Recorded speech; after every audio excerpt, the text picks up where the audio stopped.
Ассаламу алейкум, Москва шаарындагы жалпы бир туугандар. Өзүңүздөр билгендей, Москва шаарында тиш оору өтө деле коркунучтуу эмес болуп калды. Анткени өз жумушун мыкты билген стоматологдор абдан көп.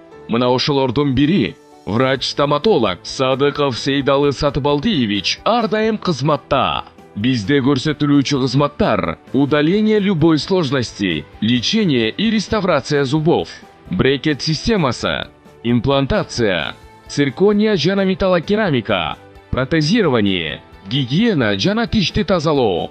Биздин дарек метро Третьяковская, метро Новокузнецкая, улица Пятницкая, 28. Стоматология 24 жыл жети иштей. Сурап билүү телефону +7 963 691 52 56, +7 925 840 04. Мындан тышкары Инстаграмдан жана WhatsApp'тан байланышсаңыз болот.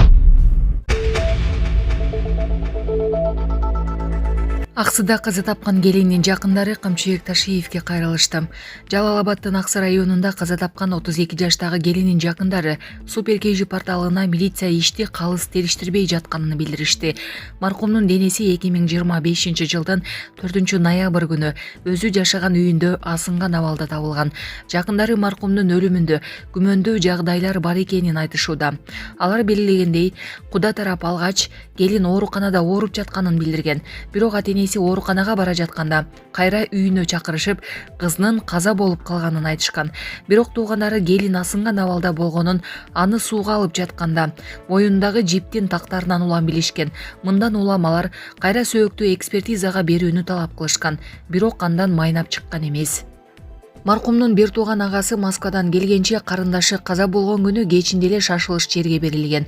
Ал карындашы жолдошу менен араздашып жүргөнүн айтып, бир тууганынын өлүмү күмөн жаратып жатканын белгилейт. Маркумдун туугандары анын күйөөсү милиция кызматкери болгондуктан иш калыс тергелбей жатканын кошумчалап, УКМКнын төрагасы Камчыбек Ташиевди ишти көзөмөлгө алып берүүсүн суранышууда.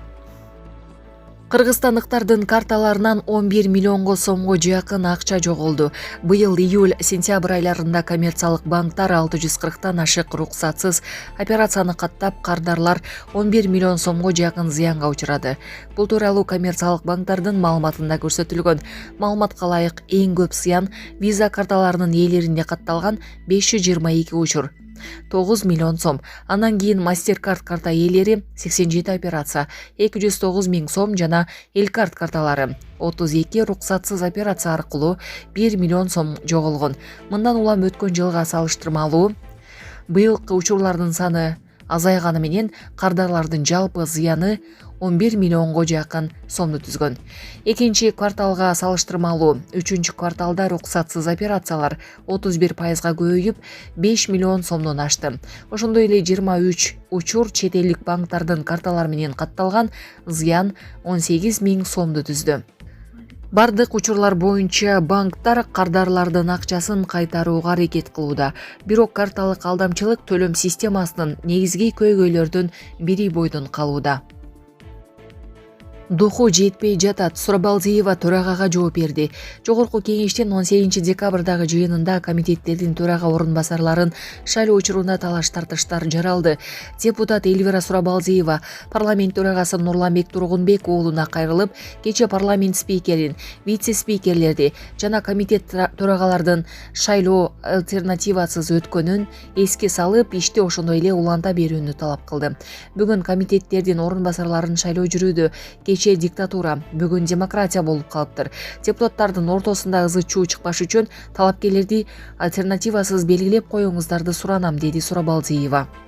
Парламент төрагасы Тургунбек уулу Эльвира Сурабалдиева эч кандай депутаттык топко кирбеген үчүн акыркы чечимдерден кабарсыз калганын айтып, ар бир комитетке 3 талапкер гана сунушталарын белгиледи. Ал ошондой эле түндүк түштүк деген маселеге орун жок экенин, парламент трибунасынан мындай сөздөр айтылбашы керектигин эскертти.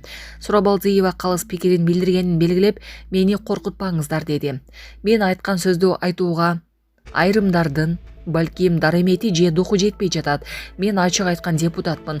Анан мени бул же тиги топко кир деп мажбурлай албайсыз, деп кошумчалады Сурабалдиева. Талкууга депутаттар Умбеталы Кыдыралиев менен Бурун Аманова да катышып, аймактык бөлүнүү болбогонун белгилешти. Тышкы иштер министрлиги Орусияда убактылуу кармоочу жайда 40 кыргыз жараны бар. Кыргызстандын Екатеринбург шаарындагы башкы консулдугунун кызматкерлери Орусия ички иштер министрлигинин Екатеринбург шаары боюнча башкармалыгынын чет өлкөлүк жарандарды убактылуу кармоо борборуна барды. Бул тууралуу Тышкы иштер министрлигинин басма сөз кызматы билдирди. Берилген маалыматка ылайык, консулдук кызматкерлери кармалган жарандар менен жолугушууда Орусиянын мыйзамдарын сактоо, миграциялык каттоо жана сот чечимдерине даттануу тууралуу түшүндүрмө берди.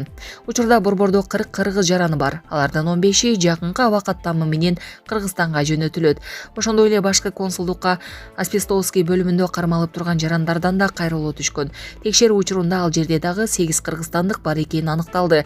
Бардык документтик иштер бүткөндөн кийин алар да мекенине кайтарылат. Садыр Жапаровдун учагы Токионун аэропортуна конду. Бүгүн 18 декабрда президент Садыр Жапаров Япониянын премьер-министри Санае Такаитинин чакыруусу менен Борбордук Азия-Япония диалогунун биринчи саммитине катышуу үчүн Японияга иш сапар менен барды.